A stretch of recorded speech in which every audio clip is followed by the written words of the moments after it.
It's an idea that myself and the captain at Imperial Boat Club had to sort of initiate a conversation about mental health within the rowing community. It was also brought about to help rowers and our community prevent very much preventable deaths from occurring.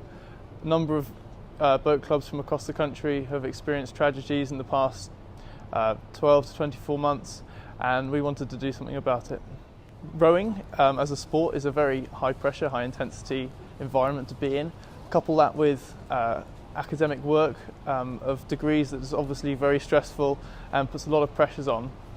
Those two things combined can really create a lot of pressures for students, and does lead to a lot of mental health illnesses when those students don't know how to express those feelings, or perhaps don't feel comfortable reaching out for support.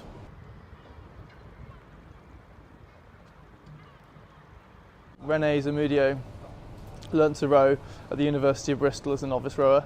He then graduated and moved to Imperial College to continue his studies. He also continued to row there, and in 2017 unfortunately Rene took his own life, which was a colossal shock to everyone who knew him.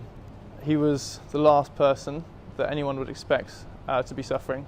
He was sort of always the life of the training group. He was always making jokes and laughing, so it's such a colossal shock that he was suffering from that.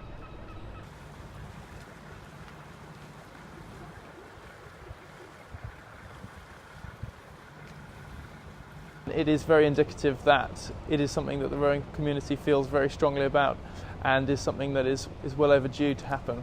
What we want to do is we want to improve clubs' practices in how they deal with sort of mental health of their athletes and their members. So ways in which they could do that is we're going to produce a poster that we'll send out to all the clubs who are involved, and that sort of poster will outline a charter of various things that clubs can agree to that prioritise the mental health and well-being of their members. Now, we also want to promote good well-being rather than just being curative.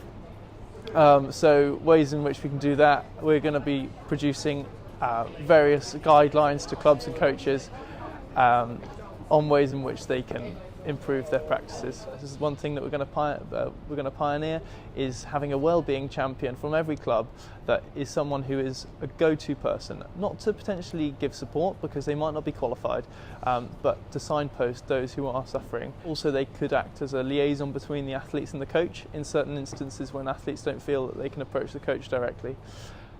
Another thing we want to do is make sure that there's at least one member of either the coaching team or someone in a position of authority, perhaps on a club committee, who is trained in a mental health first aid course.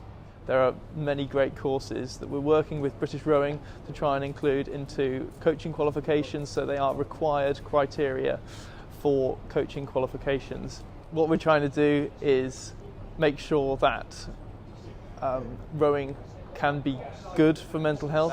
Rowing is a release, it can be a release. Being out on the water with 8 or 9 other friends and a boat that's running really nicely, there's really something special about it.